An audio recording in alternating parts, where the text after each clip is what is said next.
Hey, Big Mike. So next, I want to ask you about another story that's taken over in hip-hop recently, man. Now, there's this whole situation with the rapper Queso, right? Now, Queso was also connected to King Von. Like, they collaborated a lot. You know, King Von worked with Young and Ace. And then they worked with YNW Melly. Whole Florida thing going on there, right? Now, Queso ended up being found guilty for the shooting of another rapper by the name of Lil Buck in Jacksonville, Florida, right? And after being found guilty, he was recently sentenced in October, and I believe he received a life sentence for this charge. Now, the crazy part of the story is the person in the case that really brought this case to home was his own dad, a guy by the name of Abdul Robinson Sr. Now, Abdul Robinson Sr., a.k.a. Blue, testified against Queso, was essentially the key witness that got him the 20 years to life, man. Right. And on top of that, he avoided 20-year sentence himself, where he was potentially looking at 20 to 60 years. And it ended up getting him only 2 years with time served, man. Now, with that being said, Big Mike, what do you think about this? When you see a situation where there's a father who testifies against the son in a murder trial, is this survival or is it betrayal? It's betrayal for sure. Like when you a parent, it's different. Like you gotta be a parent to even understand what I'm about to say. But as a parent, you feel me? Like the love you got for your kids is like no other. Some people genuinely messed up out here though, and they don't be caring about their kids though, you feel me? But when you become a parent, that love in your heart, it start changing you and all type of stuff. Like you want better for your kids. So me in that situation, like I ain't gonna be able to do it. You feel me? I'd rather take the charge and let my son get out and continue to live his life. I done lived mine already. It's obvious we was both in on it if I had to testify against you to keep myself from getting 20 to 60 years. So it's crazy because, you know, this is one of those times where it just literally shocked everybody in hip hop. I mean, we've seen it all. We've seen all sorts of types of snitching or whatever. But somebody where you see that their dad was pretty much around them during all the times that they were in the streets or whatnot. Right. I was visiting his dad in prison, and his dad to actually take the stand and be the nail in the coffin that gets him the life sentence is crazy, you know? He ain't care about his son no more. Or it could have been survival. It could have been survival too. You know what I'm saying? But it's like, I don't know though. I know right now, like for my kids, I'll take a charge right now. You feel me? Like I wouldn't care. It'd be easy for me to do. Super easy. I ain't got to think about it. I ain't got to do nothing. Yeah, and you would think for most people who are parents, that would come natural to them. You know what I'm saying? It's like an instinct, unless you just a selfish person and you really ain't got no love for your kids, man. That's crazy, man. That's crazy. Now, I understand that some people, they might not be in the streets, so then they step to the side and do what's right or what's considered right in certain situations. But for you to be an active participant in all of it and then be the nail in the coffin, the key witness against your son, and what he said was that he had to do this because he has other kids that he has to look after. I really don't know too much about the case, but wasn't his daddy finna be charged with something? Yeah, he was actually being charged in the case as well as an accessory because he drove one of the getaway cars. Right. So your ass was there. You talking about you got other kids to look out for. What was you doing there in the first place, nigga? You hanging out with some kids, first of all. You already know how your son is. Queso all over the internet. They be toting pipes, Drakes, ARPs, all type of stuff. So you already knew who your son was from the jump. And you still decided to involve yourself in that? And then when things hit the fan, and you were somewhere you weren't supposed to be, you took your son out the game, gang? Yeah, that's pretty cold. I ain't gonna lie, man. I seen a lot doing this. That was wild to see, to be honest.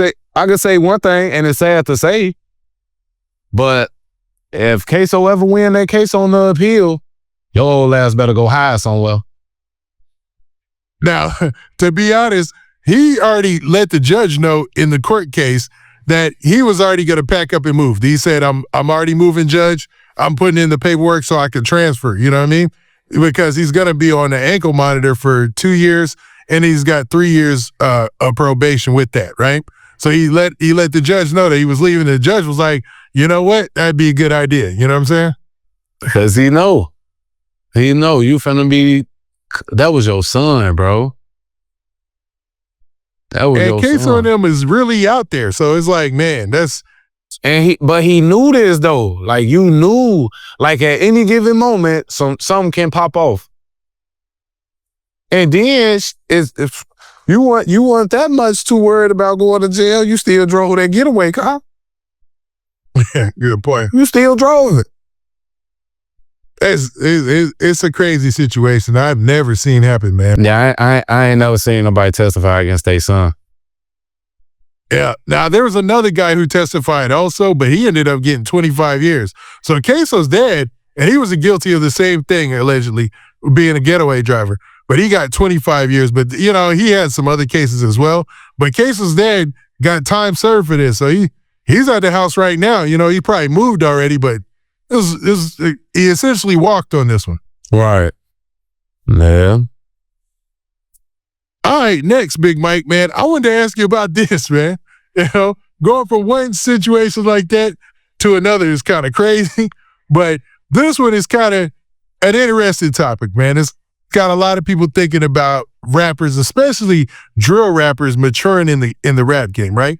Because you have Rooga and Memo600 linking up, despite the past accusations about, you know, the violence between their families, that his brother allegedly shot and killed. Well, they said that his brother shot and killed Memo's brother.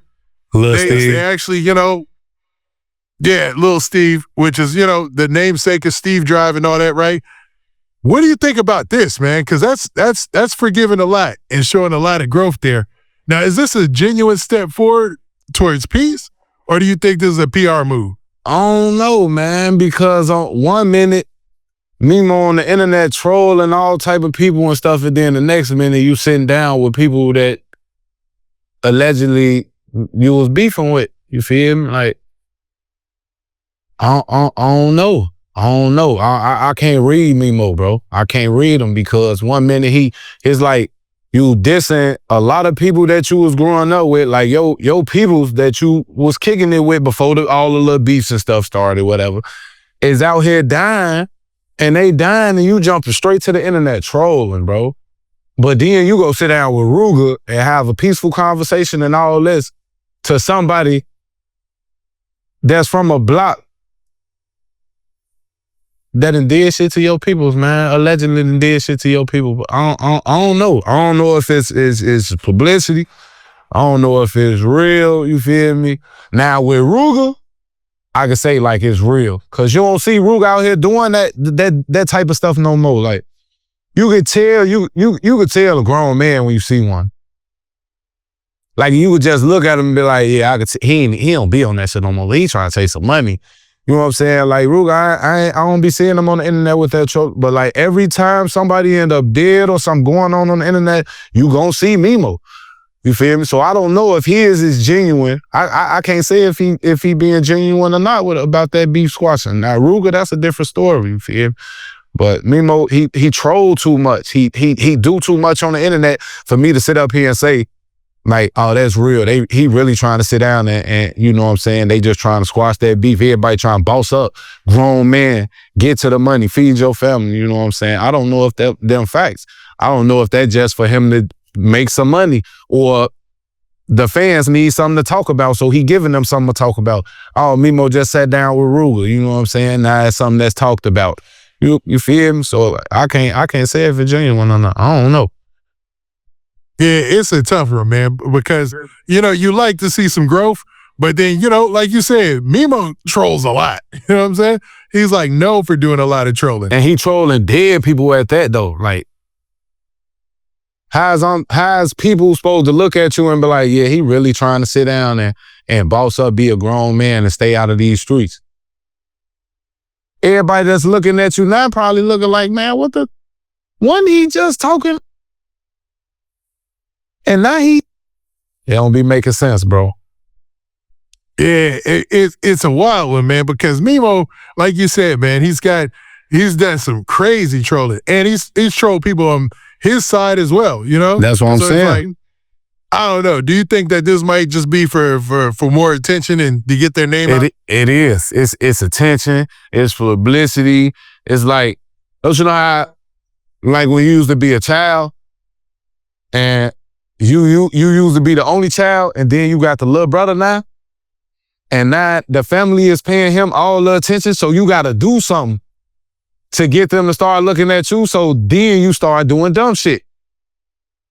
You done went in the kitchen and pulled flour on the floor or something, or you done did something to get that attention from your mama and your dad. That's the same thing that little boy doing right now.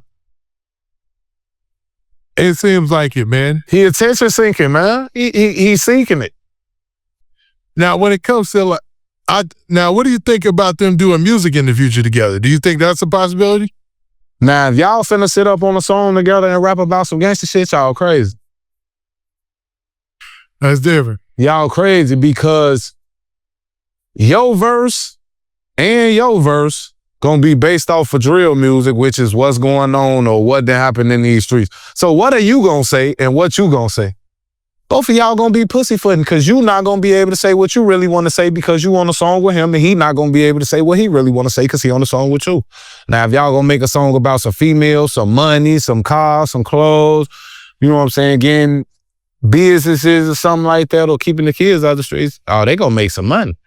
But y'all finna make a song, if y'all make a gangster song together, they definitely gonna make some money. But then you gonna have everybody looking at you like you're crazy because y'all is crazy.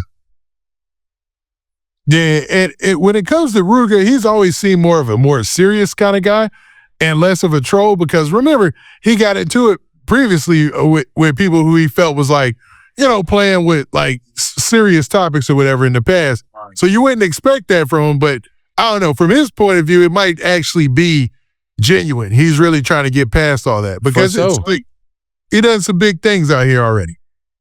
He definitely doing it. He done moved out the hood. He done got away, all that. You feel me? Like, you don't see him doing no trolling. Like, with Memo on some real shit, and I ain't trying to be funny. I ain't on no bullshit. I'm not trying to diss nobody or none of that. As you gonna do all that trolling shit on dead niggas on the internet and shit like that, gang, you might as well become a comedian, bro. You might as well become a comedian, because every time I see you on the internet, I'm laughing. It's like people laughing. They laughing. You know what I'm saying? They laughing. You trolling this person, they laughing. You trolling that person, they laughing. You might as well become a comedian, gang. It seems like that might be I mean, we've seen FYB J Mane kind of make a transition like that, right? That's what I'm saying. You know what I'm saying? But J Mane gonna own it though. You feel me? J Mane letting me know, like, you know what I'm saying? I'm a Chicago comedian. I'm having fun with this shit. I'm interviewing people. J Mane came a long way, man. And he making money, man. That's like, gotta be one dude from Chicago I can honestly say I'm proud of right now.